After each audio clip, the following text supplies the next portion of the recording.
الرحمن الرحيم الحمد لله رب العالمين اللهم صل على سيدنا محمد وآله وصحبه وسلم رب اغفر وارحم وأنت خير الراحمين اللهم نسألك العفو والعافية والمعافاة الدائمة في دين والدنيا والآخرة يا أرحم الراحمين بسم الله الرحمن الرحيم السلام عليكم ورحمة الله. I just want to begin by saying, this talk is based on an article that I wrote about 11 years back, and it's the first time I'm presenting that in a talk. The reason why I wrote the article was due to a huge amount of criticism that I was hearing and seeing against the Prophet Muhammad ﷺ. And this followed events of September 11th, in which, as you know, after that time, Islam was really in the spotlight around the world. There was a lot of talk about Islam and Muslims and all sorts of things. And one of the things, those people that wanted to criticize Islam, and specifically wanted to criticize the Prophet Muhammad ﷺ, one of the things that I kept hearing again and again was this thing about the Prophet Muhammad ﷺ's marriage to Sayyida Aisha, and that she was young at the time. According to Hadith that are in the famous books of Hadith, the narrations are that the Sayyida Aisha was 6 at the time when the nikah was done, the marriage contract, and in the Hadith she said she was 9 when the marriage was consummated.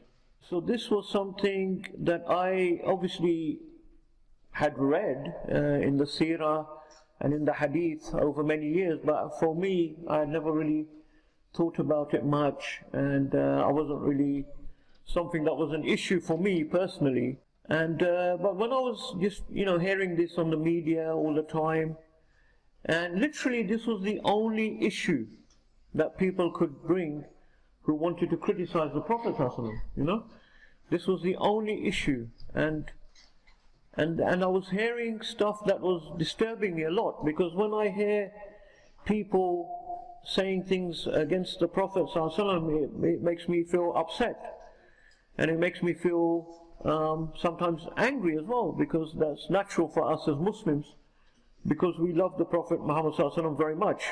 And I couldn't carry on ignoring the situation, because they were using words that I can't even bring myself to say the words in connection to the Prophet ﷺ. The word that begins with P, that is related to having relations with younger children. And I found this extremely upsetting and disturbing, and I just ignored it, but then after a while it was just becoming apparent to me that this is a massive issue that people are using against the Prophet Muhammad ﷺ. And I think it's still till today it is the only thing you will ever hear for those that try to find, because there's nothing else you can find in the life and the seerah and the character of the Prophet ﷺ to criticize. He's the best of creation, as we believe, and the final Prophet and Messenger ﷺ. So for that reason I then started thinking about this issue, and I felt that there was not a response from Muslim scholars addressing this issue, and this could lead to a lot of problems amongst Muslims as well, Muslims whose iman is weak or so on. When they keep hearing this, it could lead to Muslims having doubts and things like that. So I decided to look into the matter and started thinking about formulating a response that could be helpful to the Muslim community, as well as answering to those who were making these allegations against the Prophet ﷺ. So to begin with, my first thoughts were probably what many of you may think, that different cultures, different societies have different norms. We can't measure what is acceptable in Western society by the norms of other societies, and that was what I had always assumed was the case, that this is simply a case of Western civilization or Western culture imposing their norms on others, which is very Eurocentric. So initially my thinking was along that line, so I started looking into previous cultures, previous societies, what was their attitude towards marriage, towards younger girls and so on. And what I found was that generally across most, historically across most societies, and even European society, generally the attitude was that if a girl reaches puberty, then it's acceptable age to be married. So for example, the ancient Romans, they actually had a law that a girl should be at least 12 before she is married. And this was also duplicated later on in Western Europe, because a lot of their laws were based on ancient Roman law, and so they had the age of 12. And this was basically the general, because 12 is generally the age of puberty. However, the hadith that we're talking about, they mention the age of 9. And obviously at first I was thinking 9, 12, but then I was thinking about it more deeply, and there is a difference between 9 and 12, And I was looking at girls that were 9 years old, and they're very young, they're very young. We're talking primary school, not even end of primary school. And I thought, this isn't right. And so my second train of thought was to look at it from an Aqidah point of view. I initially thought I'm going to write this article from an Aqidah point of view. I'm not going to go into this in depth because this is not actually the focus of my talk. Because what I found later on, actually, when I started looking into the thing in the Islamic historical sources, what I found was actually there's a lot of evidence in our own Islamic reliable sources that actually contradict the hadith and actually show that Aisha was not 9 years old. And so then everything changed. But initially my thoughts were from an Aqidah point of view. This can be argued that this hadith cannot be accepted. What I mean by that is not that, and this is a very subtle point, so please think about that. I'm not saying the hadith is not authentic. I'm not saying the hadith is not authentic. This hadith is authentic. It's in the strongest books of hadith by reliable narrators. But what I'm saying is that the actual age that is mentioned of 9 cannot be accepted from an Aqidah point of view. Our scholars have differentiated very carefully between those things which come into Aqidah and those things that come into Islamic law, for example. And the bar is set differently.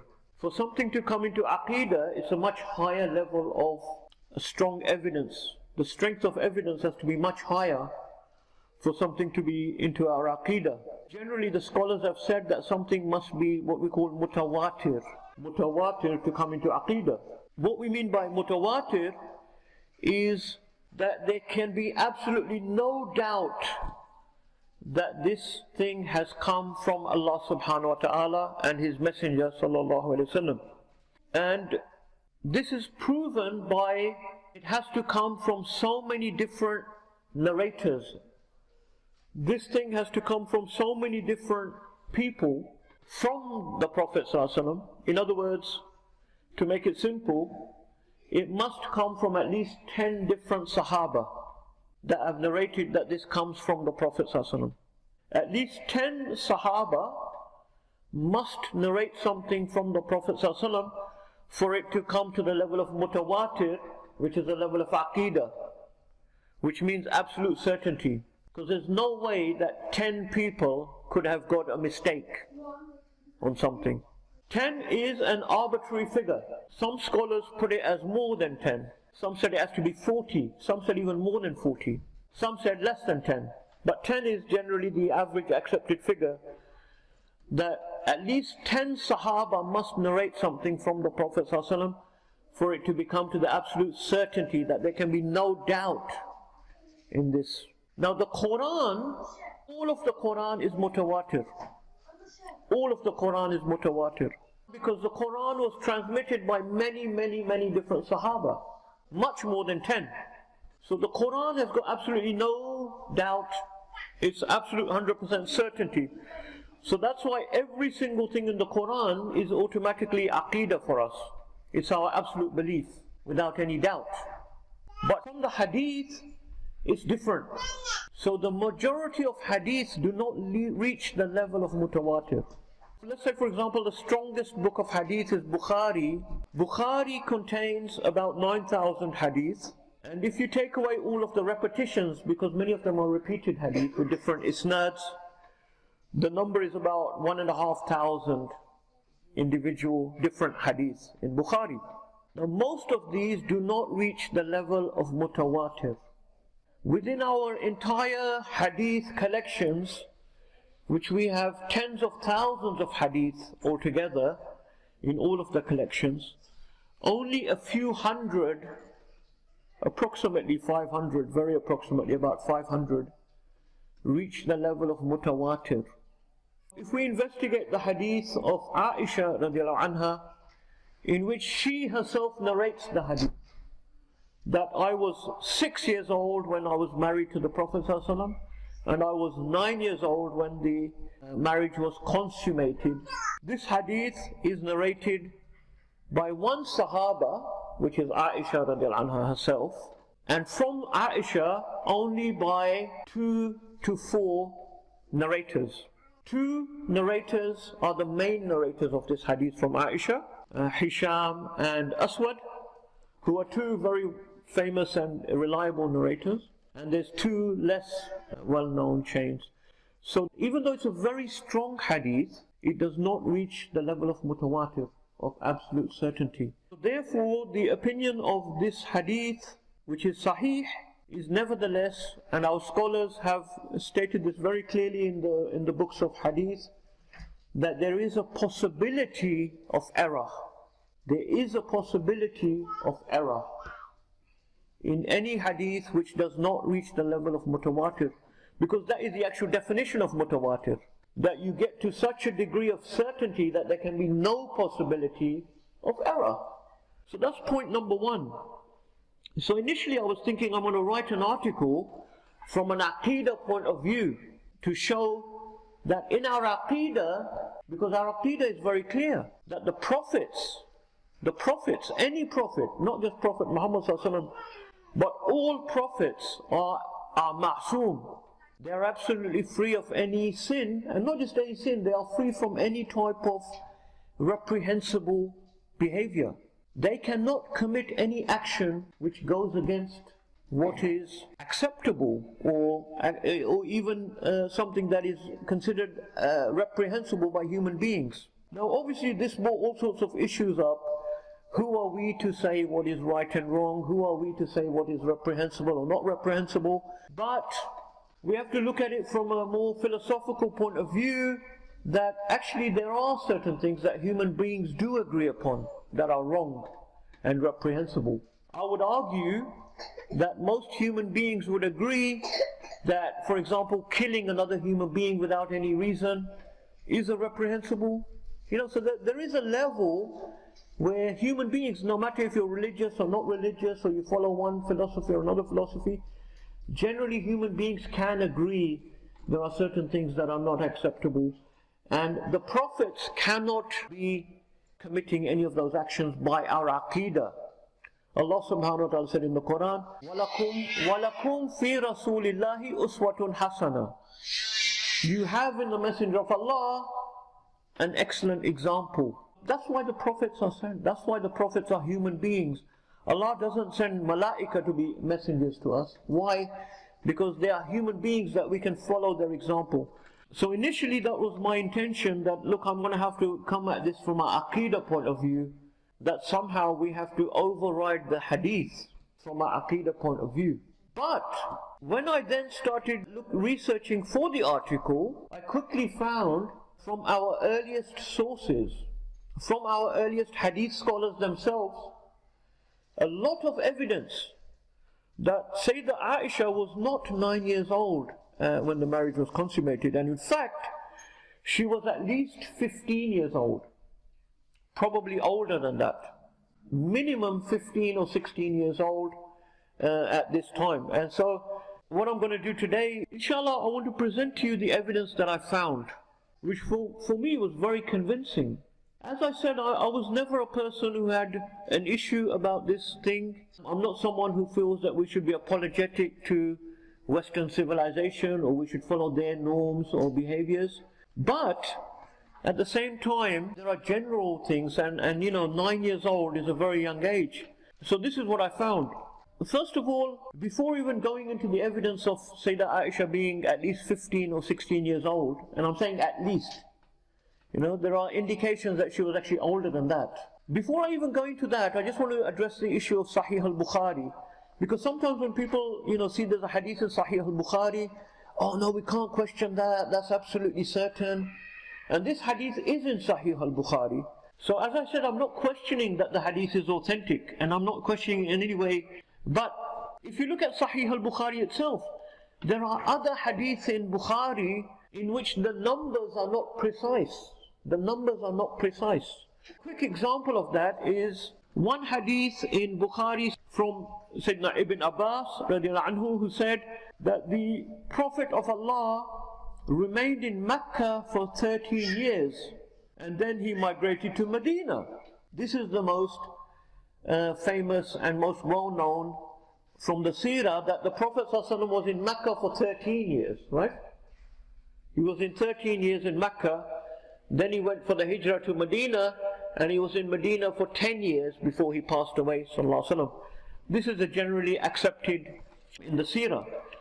But there's another hadith in Bukhari itself in which Rabi'a ibn Abdul Rahman says he stayed for 10 years in Mecca.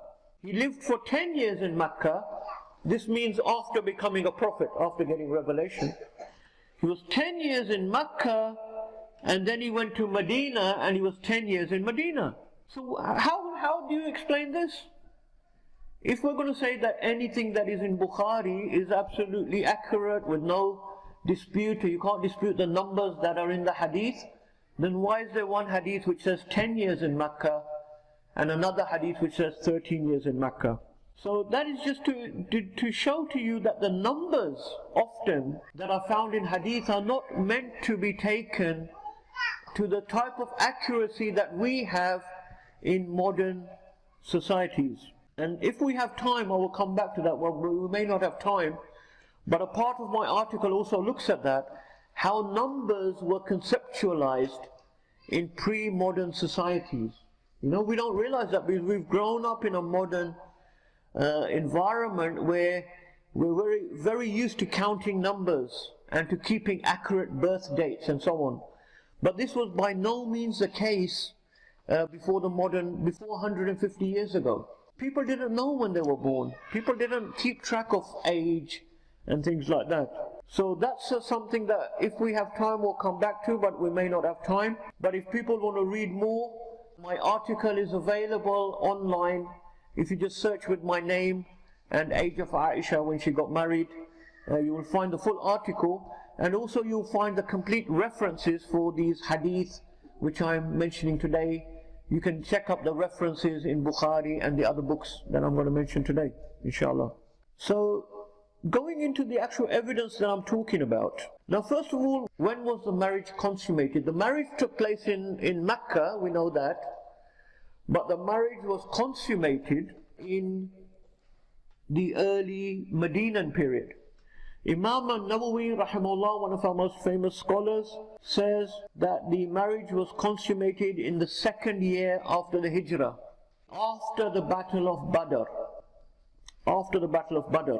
Now, remember that the Muslims did not, the Arabs did not have any calendar system. The calendar system was only introduced by Sayyidina Umar radiallahu anhu after the Prophet ﷺ passed away. There was no calendar system amongst the Arabs, amongst the early Muslims. They had no calendar to measure even years. Right? Sayyidina Umar radiallahu anhu, after the Prophet ﷺ, when he was the Khalifa, he introduced a calendar system. And he made year 1 the year after the Hijrah. So he started the calendar from the Hijrah of the Prophet ﷺ, from Mecca to Medina. But before that there was no calendar. So Imam Nawawi says the marriage was consummated at the Battle of Badr, after the Battle of Badr. Now this shows us a very important issue here, which will be relevant to the rest of the talk. That where you have no calendar system, the way that people measure time is by major events. By major events. They have got no, they can't say, oh, year 2012 I was born, or year 1992 I got married. They don't have numbers, they don't have years. So say, I got married in the year of when the Battle of Badr took place.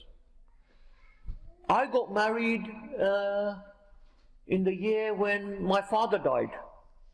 So you measure time according to events. This is very, very important when we're looking at this issue, because there was no calendar system. So Imam al-Nawawi, this is how we know the marriage was consummated on that year, because the Battle of Badr was a major event.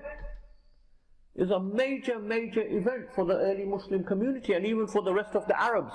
So they say, yeah, the marriage, we can remember Sayyida Aisha moved in with the Prophet ﷺ after the Battle of Badr. Right?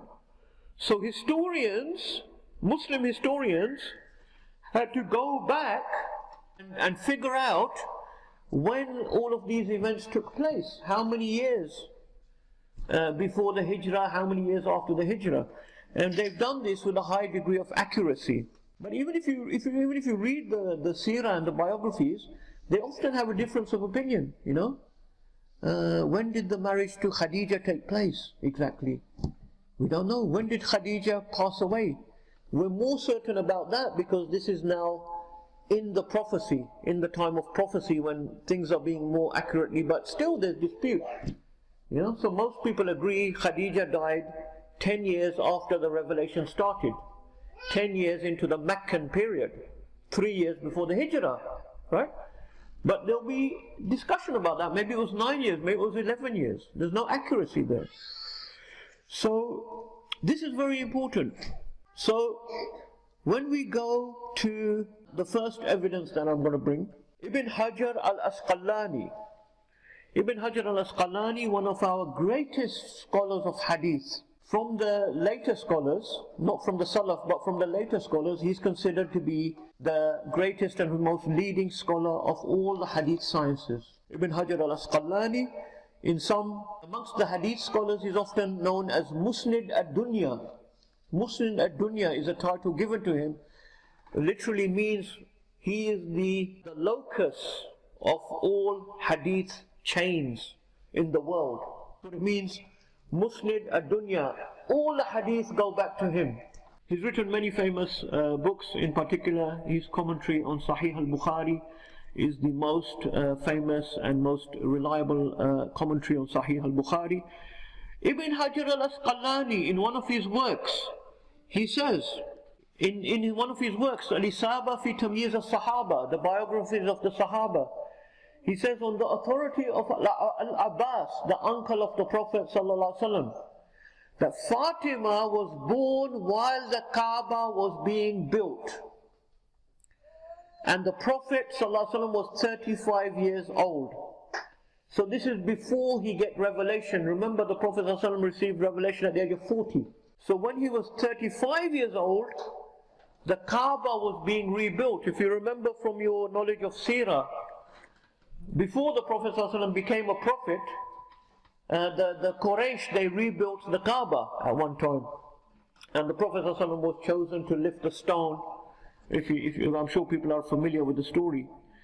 But once again, why does he mention this? Al-Abbas, the uncle of the Prophet ﷺ, because when they built the Kaaba, this was a major event for the Quraysh. This was a huge event for the Quraysh and even for the rest of the Arabs, the rebuilding of the Kaaba. And they started fighting over who's going to put the black stone. Remember, you know the story. So this is why Al-Abbas, he can remember Fatima was born that same year at that event took place. So we can understand from this that this is an accurate recollection of Al-Abbas, right? But the point here being, he then adds, and Fatima was about 5 years older than Aisha. Fatima was about 5 years older than Aisha. So if Fatima is born then 5 years before the beginning of prophecy, that means Aisha is born around about the same time the Prophet ﷺ turns 40. That means that when the consummation of the marriage takes place, which is 2 years after the Hijrah, so 13 years after prophecy begins, then 2 years, that's 15 years after the beginning of prophecy, she must have been at least 15 years old at that time. That's evidence number one. Number two, At-Tabari. Now this is a very important evidence.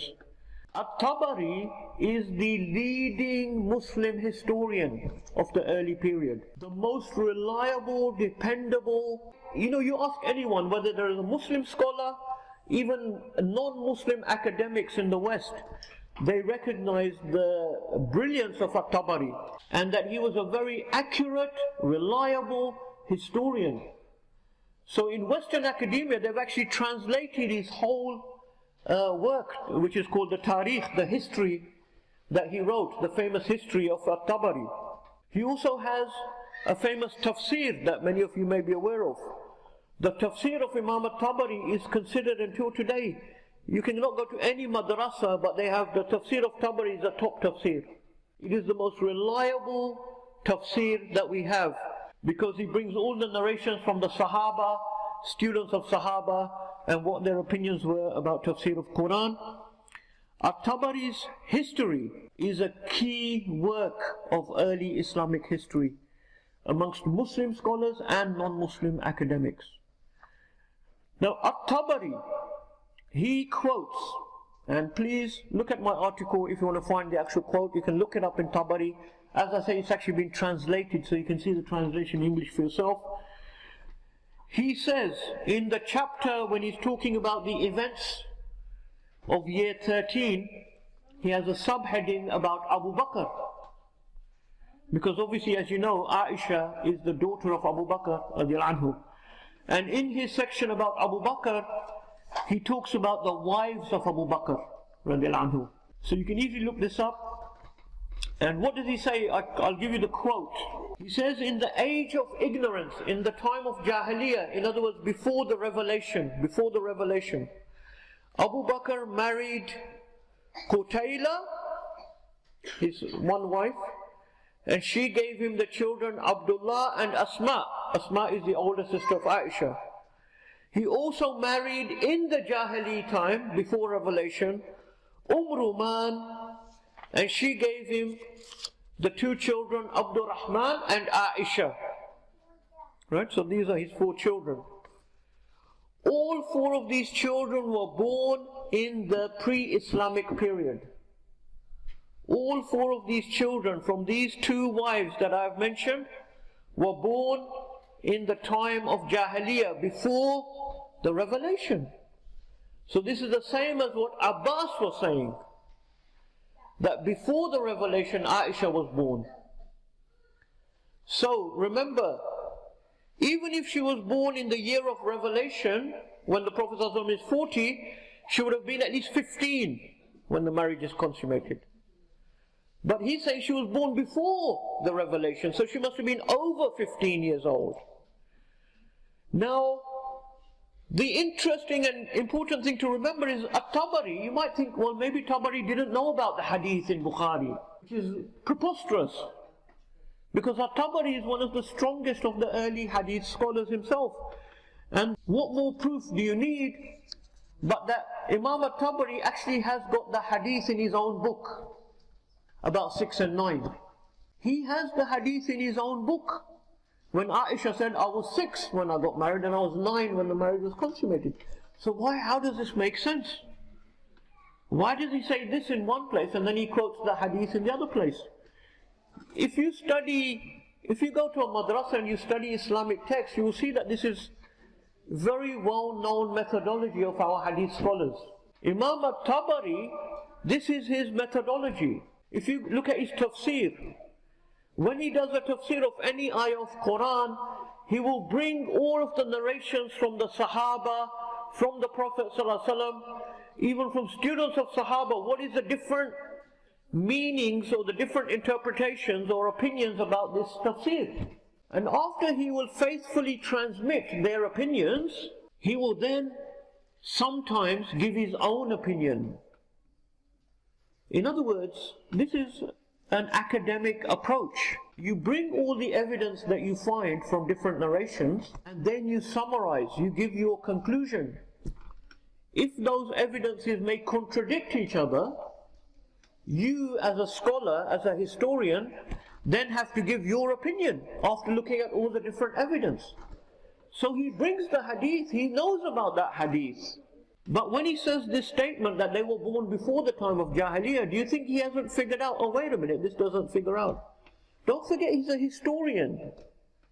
He's very concerned about these chronology. His whole book is, what happened in year 1, what happened in year 2, what happened in year 3, what happened in year 4 of Hijrah. This is what his focus is. This is what he's thinking about. So clearly we can't say, oh, he didn't think about it, or maybe he didn't realize there was a contradiction there. No, he knew about those hadiths, but this was his conclusion as a historian, that they were born before the time of Jahiliyyah. So next evidence we go to is, who are the two most famous authors of Seerah? The two most famous authors of the Seerah of the Prophet ﷺ, from our earliest sources, Ibn Hisham and Ibn Ishaq. Ibn Hisham and Ibn Ishaq, the two most famous earliest biographers. Now both of them, they say that Aisha was amongst the earliest people to convert to Islam. She was amongst the most early converts to Islam. Now think about this. Prophet ﷺ is receiving revelation at the age of 40. So who were the first people to convert? I'm sure you know some of them. Yeah? Abu Bakr, Sayyidina Ali, Khadija, Zayd ibn Haritha, so on. These are the early group that they talk about that became Muslim. So both of them say Aisha was amongst those early group of converts. But if she was 9 years old when at the Battle of Badr, when the marriage was consummated, that means 9 years, she wouldn't have even been born when the Prophet ﷺ was 40. She wouldn't have even been born when the Prophet ﷺ was age of 40.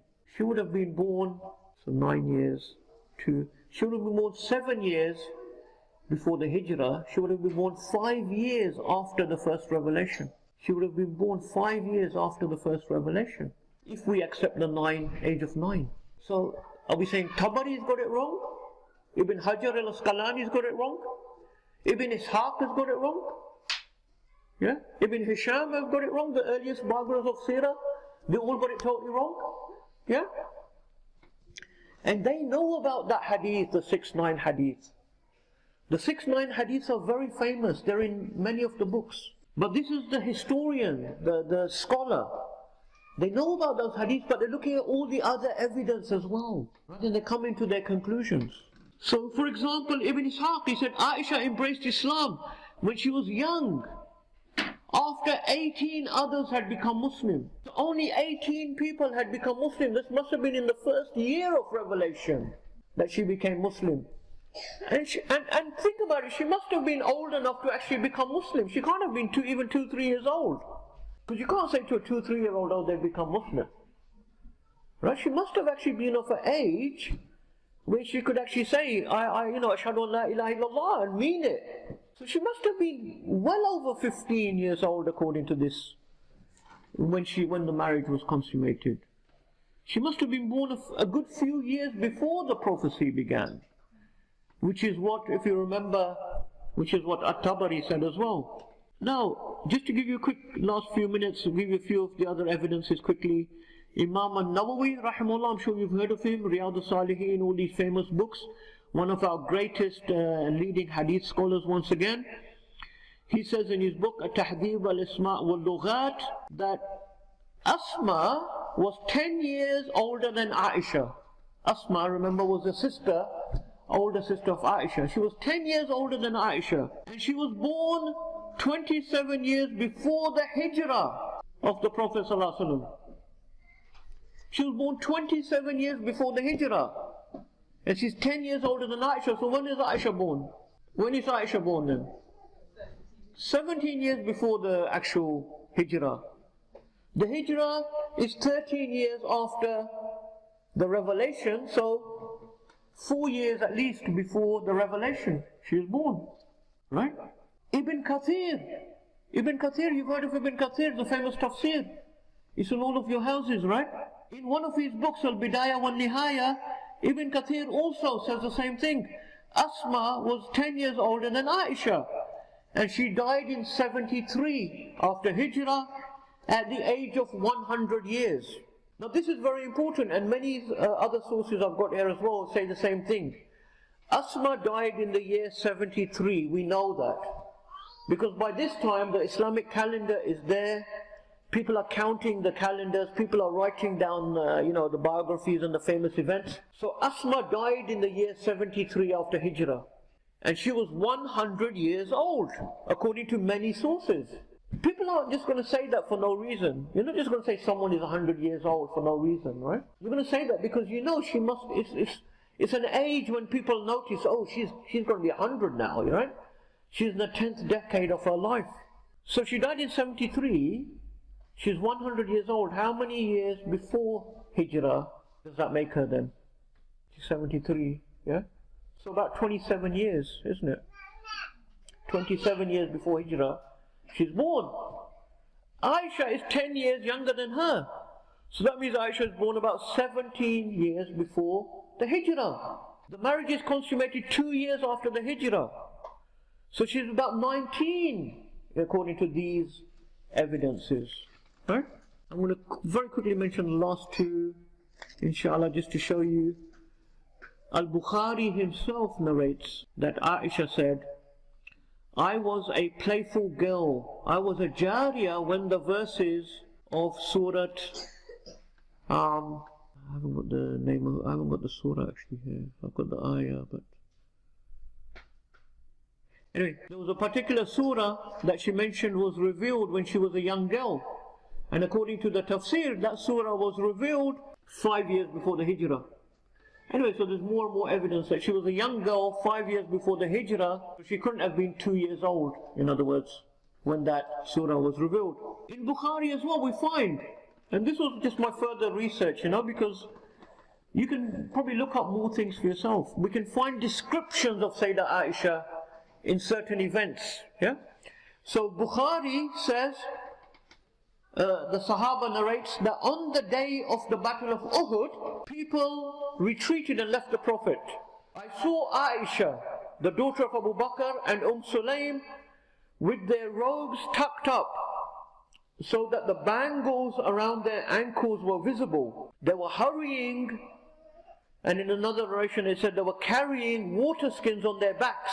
They were giving water to the people that were wounded. The Muslim soldiers that had been wounded and were lying down on the battlefield, Aisha and Sulaym were giving them water to drink.